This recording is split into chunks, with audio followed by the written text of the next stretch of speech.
almost everyone we can feel some goiter. Normal child, under normal condition, we shouldn't be able to feel the goiter at all.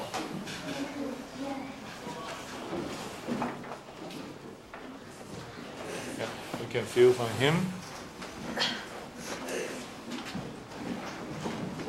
Yep, he's positive too. Probably 90% or more of them has an easily palpable goiter, and this is highly abnormal. And this is very indicative of in the recent past. This is a severe iodine deficient areas. These children exhibit small goiters, a swelling of the thyroid gland due to a lack of iodine. Goiters are but one of the larger group of iodine deficiency disorders, known collectively as IDD. A small goiter is generally a reversible condition, but may indicate the presence of other problems. This group of children seemingly happy and normal, but we now have strong evidence they have grown up a good part of their life living under significant iodine deficiency. Those children are a little bit delayed in terms of the stage of schooling. For years, people thought iodine deficiency caused only two conditions, goiter and, more extremely, cretinism, severe mental and physical retardation. At the time, we knew iodine deficiency would cause cretinism. What we didn't know was how much these deficiencies would harm intellectual abilities, that it had less visible effects. People fail to recognize that every child born in the iodine deficient area has suffered a substantial intelligence or IQ loss. As recently as 1993, more than 60% of China's population was at risk for iodine deficiency. Mountainous areas like Gansu province are especially vulnerable because erosion has leached most of the iodine out of the soil and groundwater. In this particular classroom, a large percentage of the first and second graders are 11 and 12 years old. Typically, Chinese children enter the first grade at 7 or 8 years old. The late starting may indicate late readiness for school, and this may reflect the fact developmentally or intelligence-wise, those children were set back such that it required a couple extra years for them to be ready to attend school.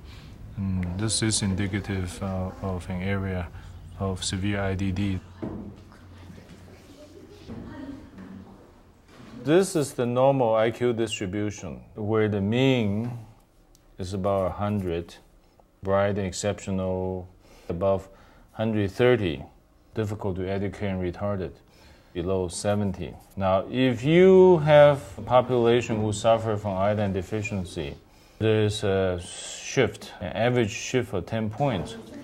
You will have a curve which is at 10 points lower. The whole curve is shifted downward. Of course, the mean is lower, which is 90 points for this IDD affected population. So that means when everybody suffers a few points of IQ loss, you have much fewer very bright children. You also have a much greater burden because you have much greater proportion of children who are substandard in terms of intelligence. I think that's the real tragic part of the story of the IDD problem. The generalized downward shift due to the IDD. That means there's a substantial drain to the development of China when more than half the population cannot meet their full potential of mental development as a result of living in IDD area without specific measures.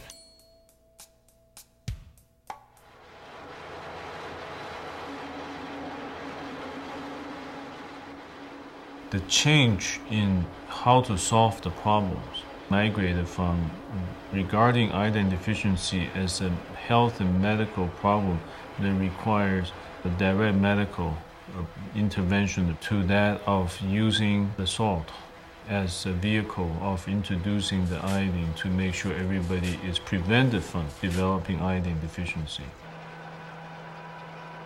It's clear now that by just using the salt as the primary or the single vehicle to add iodine has been shown to be effective. Many countries now has declared IDD eliminated because of assurance of all the salt consumed is properly iodized.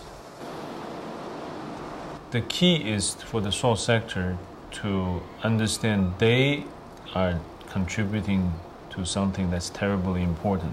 Because the people who make salt, the salt farmers, the salt merchants, the salt producers, many of them don't know the product they have could be something that can save people's mental capacities, make children smarter, makes a country stronger, because nobody ever told them that.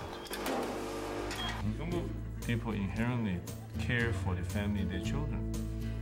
If we can construct the right message, find the right channel to deliver it, they will know the value of the iodine. Smile, smile.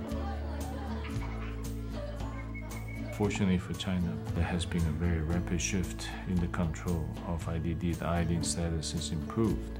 The availability of the iodized salt has increased from less than 40% to that over 90% in 4 to 5 years' time.